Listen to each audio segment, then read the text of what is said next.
Halo Bunda, Bunda sebaiknya mengetahui cara mengetahui masa subur wanita. Pahami juga mengenai tanda-tanda ovulasi dan temukan manfaat dan kekurangan dari beragam metode pelacakan kesuburan.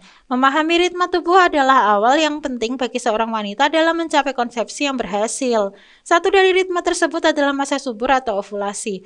Untuk itu, Bunda perlu mengetahui cara menghitung masa subur wanita. Lantas, benarkah mendeteksi lendir serviks bisa menjadi salah satu metode mengenali masa subur wanita? Tonton video ini sampai selesai untuk temukan jawabannya. Metode kalender untuk menghitung masa subur. Metode kalender atau metode ritme merupakan salah satu cara untuk menghitung masa subur wanita. Metode ini membantu wanita memperkirakan periode ovulasi mereka dengan melacak durasi siklus menstruasi. Cara menggunakan metode kalender. Catat siklus menstruasi. Mulailah dengan mencatat durasi setiap siklus menstruasi. Lakukan ini selama minimal 6 hingga 12 bulan. Perhatikan bahwa hari pertama menstruasi dianggap sebagai hari pertama siklus Anda. Identifikasi siklus terpendek. Setelah memiliki data yang cukup, tentukan siklus mana yang paling pendek. Kurangi angka 18 dari jumlah dari dalam siklus tersebut. Hasilnya adalah hari pertama dalam siklus Anda yang potensial subur. Identifikasi siklus terpanjang. Selanjutnya, identifikasi siklus terpanjang yang pernah Anda alami. Kurangi angka 11 dari jumlah hari dalam siklus tersebut. Ini adalah hari dalam siklus Anda yang berpotensi subur terakhir. Menghitung masa subur. Rentang antara hari pertama dan terakhir yang berpotensi subur dihitung sebagai perkiraan masa subur Anda. Kelebihan dan kekurangan. Metode kalender walaupun sederhana dan tanpa biaya memiliki beberapa manfaat dan keterbatasan. Adapun kelebihannya adalah tanpa biaya karena tidak memerlukan peralatan dan perlengkapan khusus. Selain itu, metode kalender juga meningkatkan kesadaran tubuh karena membantu seseorang memahami siklus menstruasi mereka dan menciptakan koneksi yang lebih dekat dengan tubuh mereka. Sementara itu, kekurangannya adalah kurang akurat.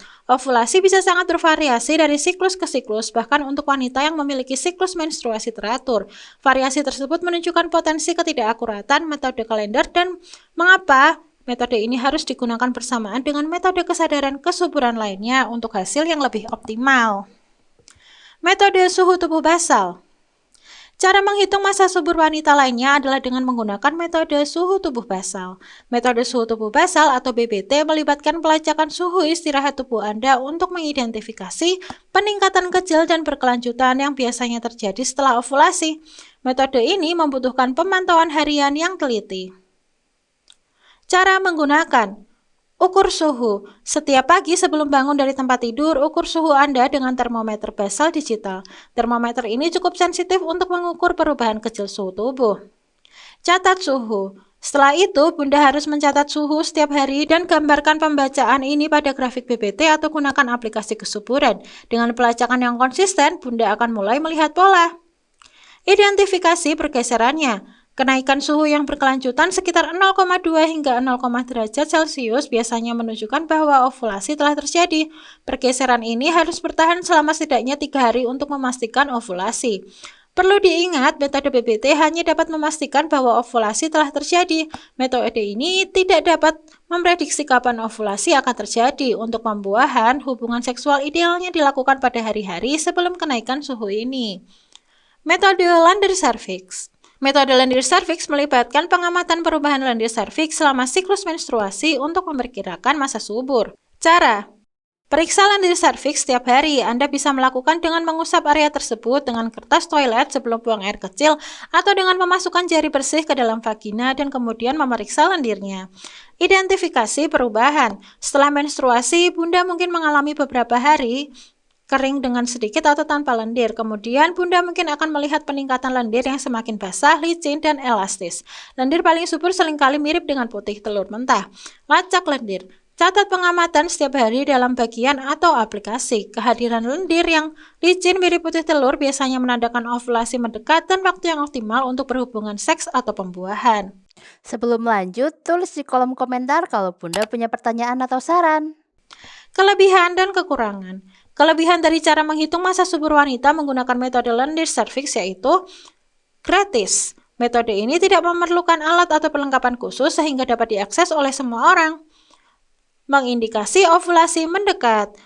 Berbeda dengan BPT, perubahan lendir serviks dapat memberikan peringatan dini tentang ovulasi yang akan datang. Karena itu dapat memberi pasangan kesempatan yang lebih baik untuk mengatur waktu berhubungan seks untuk pembuahan. Sementara itu, kekurangannya adalah subjektivitas. Interpretasi perubahan lendir dapat bersifat subjektif dan mungkin memerlukan beberapa siklus untuk dipelajari dan dipahami. Lalu, kekurangan berikutnya adalah potensi kebingungan. Faktor-faktor seperti gairah seksual, semen dari hubungan seksual yang baru saja dilakukan, infeksi vagina atau obat-obatan tertentu dapat mempengaruhi penampilan lendir serviks yang dapat menyebabkan interpretasi yang salah. Klik kiri atas untuk video seputar kehamilan lainnya. Jangan lupa subscribe Ruang Bunda agar nggak ketinggalan beragam info kehamilan dan parenting.